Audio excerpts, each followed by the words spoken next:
નમસ્કાર મિત્રો, જય હિન્દ, જય ભારત। સ્વાગત છે તમારું આપણી YouTube channel government pension salary info in ન્યૂઝમાં। તો મિત્રો, આજે આપણે વાત કરવાના છીએ કે વિધવા સહાય યોજના 2026-27। તો ગુજરાત રાજ્યના વિધવા મહિલાઓને મળશે સહાય, જાણી લો નવો પરિપત્ર।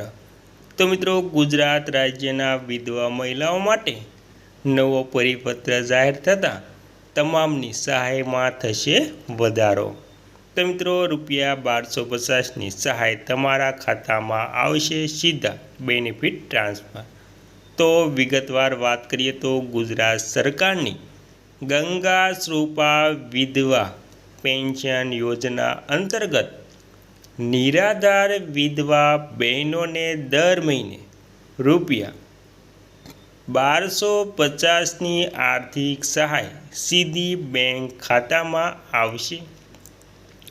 પાત્રતા અને શરતોની વાત કરીએ તો અરજદાર ગુજરાત રાજ્યના વતની હોવા જોઈએ, સ્ત્રીના પુનઃ લગ્ન થયેલા ન હોવા જોઈએ, જો પુત્ર હોય તો તેની ઉંમર 21 વર્ષથી ઓછી હોવી જોઈએ અથવા તો પુત્ર શારીરિક કે માનસિક રીતે અક્ષમ હોવો જોઈએ। તો મિત્રો, આવી રીતે ગુજરાત રાજ્યના વિધવા મહિલાઓને ગંગા શ્રુપા આર્થિક સહાય યોજના મળે છે।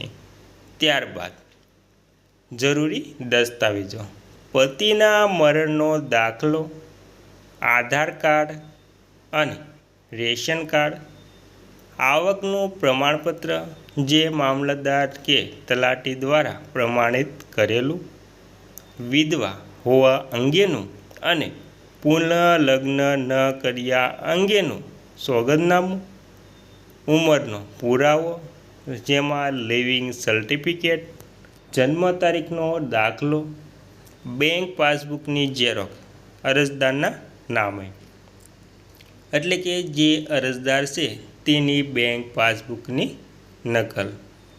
ત્યારબાદ મિત્રો, વધારામાં જાણીએ તો અરજી કઈ રીતે કરવી। તમે નજીકની ગ્રામ પંચાયત, વીસી, મામલતદાર કચેરી અથવા સમાજ સુરક્ષા અધિકારીની કચેરી ખાતેથી ફોર્મ મેળવીને જરૂરી દસ્તાવેજો સાથે અરજી કરી શકો છો। ઓનલાઈન ફોર્મ ભરવા માટે ગુજરાત સરકારના અધિકૃત ડિજિટલ ગુજરાત જે તેની વેબસાઇટ છે તેના પર પોર્ટલ પર મુલાકાત લઈને ફોર્મ ભરી શકાય છે। તો મિત્રો, આવી રીતે તમે અરજી કરીને ગંગા શ્રુપા આર્થિક સહાય યોજનાનો લાભ, જેમાં તમને 1250 સીધા તમારા ખાતામાં જમા કરી દેવામાં આવશે।